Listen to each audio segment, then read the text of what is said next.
Biochemistry of divorce. Hello, my dear friends. Today we will talk about divorce, when people stop wanting to be together.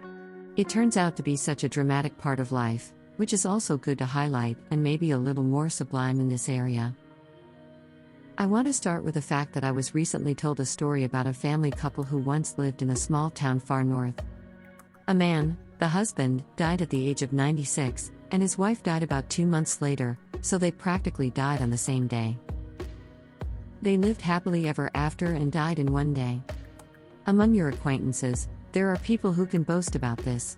Therefore, we will now look at it a little more in-depth from the point of view of psychology. They lived happily ever after, which is, of course, a fabulous option. But in real life, we have these unjustified expectations.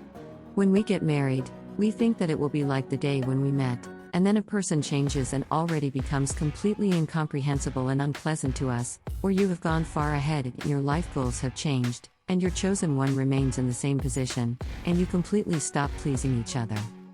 So you finally come to the divorce point. There are several categories or ways of divorce.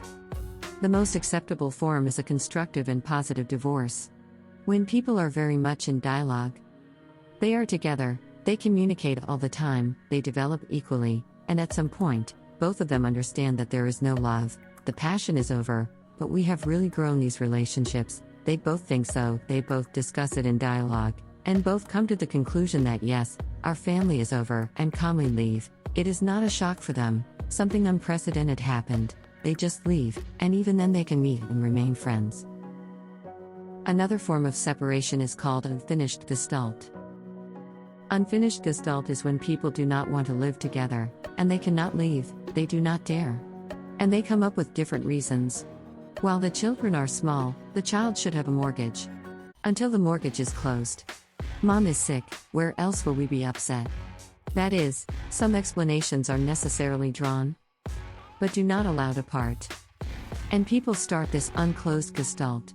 Well, in this way, they live together, and, in fact, there is no happiness.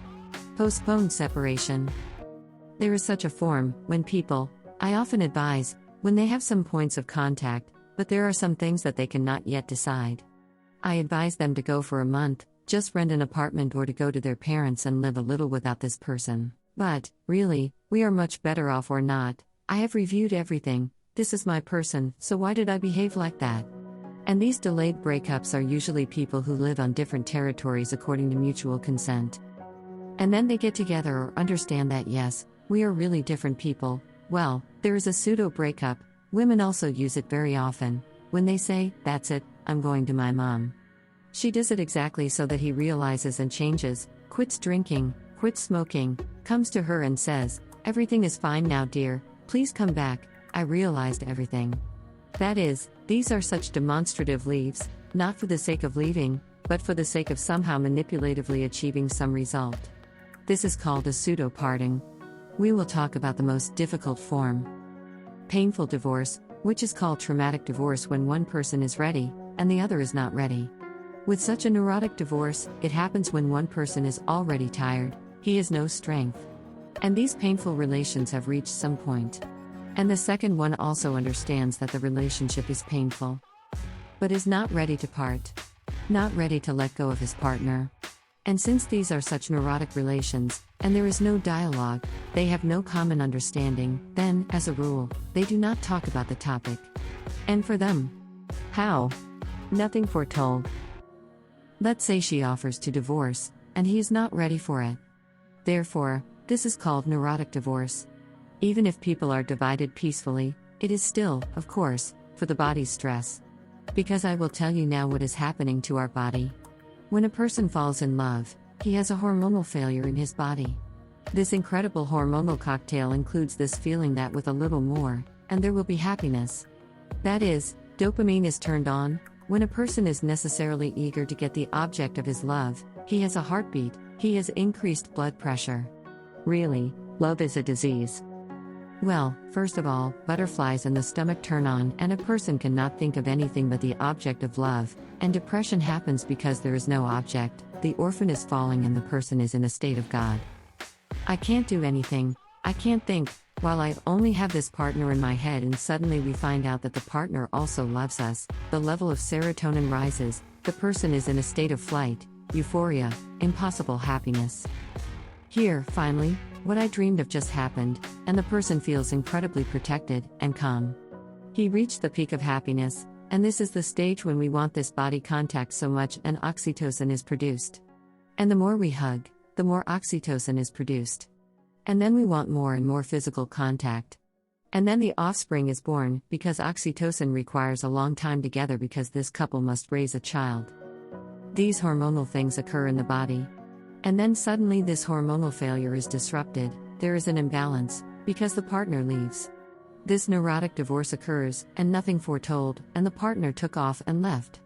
And the imbalance, this dopamine continues to be released, and the partner is no longer there, it sharply decreases, and a person comes to such stages, which we will now analyze with you. Concentrate.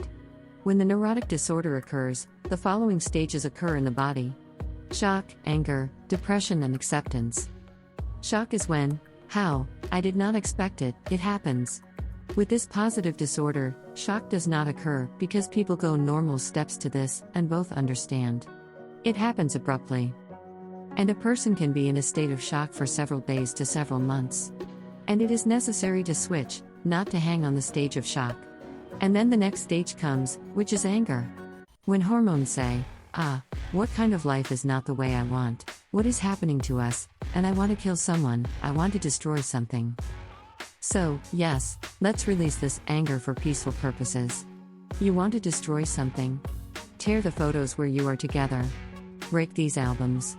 Throw these albums where you are together. You can throw away the things, the gifts of this person, which he gave you. They remind you about this partner. I ask you not to merge anger in two ways. But for some reason people do it. They merge anger on a new passion of their partner, necessarily with a touch of this new girl. Or they buy expensive cars. We often see in some news, some offended girl poured paint on some car of her ex-boyfriend. Do not go down to this. Men also have a way to throw off their anger. To break it. Men, for some reason, pour their anger into all the heavy things. It's a mess, sex and all that. Absolutely unconstructive. You pour your anger like this. After you have poured your anger, the next stage, the stage of bargaining. Maybe something will work out, maybe I will change. And she asked, I will try to do it, or maybe she has changed somehow. And again, the 35th time I will take the promise. That is, we start to think a little about the situation, and suddenly it is possible to return because suddenly it is possible to change something. And when this stage of bargaining passes, and we understand that no, nothing can be returned, nothing can be changed, the stage of depression comes. Nobody loves me, nothing is left in life, what a nightmare. This stage of depression is very difficult because your child's fear materializes. Your child's fear is the most important thing. I was abandoned, I am alone, I am not needed by anyone, I will never meet such a person again, I will never be loved again, and this is starting to happen. This is the stage of depression. It must be logically, you must understand that the awareness of this stage gives you the feeling that I am in control of the situation. This is the stage that will pass. I will go to my girlfriend's country house, and I will build my vacation based on the fact that the most important thing in my life is me, myself. I am nothing without him. No, you lived without him calmly until he appeared in your life, and you will also live calmly when he left your life. And if you understand that this is that experience, that this is what has expanded your consciousness and made you smarter, wiser and better, then it will be a very good smooth exit from the stage of acceptance. Men and women go through these stages in different ways. Women go through it more emotionally, more difficultly. Oh my God, he threw a nightmare on me, a nightmare. But then they get out of it easier and faster. That is, the intensity gives this process faster in time and space. And men, they try to replace it with some kind of sex, drugs, alcohol, or something else. We go to the bathhouse and we are put in a state of depression, and this inner emptiness does not close, but we understand that, oh my God, what a nightmare. And they suffer from self-esteem, that all the next partners will be through the prism of their unsuccessful experience. So be smarter, rise above this experience, you have survived, you have undoubtedly become smarter. Divorce, separation, this is not the whole life, this is part of life. If you come out of this feeling that I could, I became wiser. I don't love myself. You have to start from a different angle. I love myself. I'm a wonderful person. I can have different events in my life, and there are many more events ahead. And now I'm building a schedule based on the fact that I will now live a completely different life. Replace the furniture, based on the fact that you now live alone. Build a schedule where I can go, and what kind of entertainment I can have, based on the fact that something has changed in your life. But the most important thing is that life has remained, you have remained. From the word we move to the word I, and then we see some new horizons, based on the fact that our experience has made us smarter, cooler, and more attractive, for example, than I was before. It's okay, life goes on, and you will try to pass all these stages and get out of the situation as a winner. I wish you success, good luck, and a lot of love.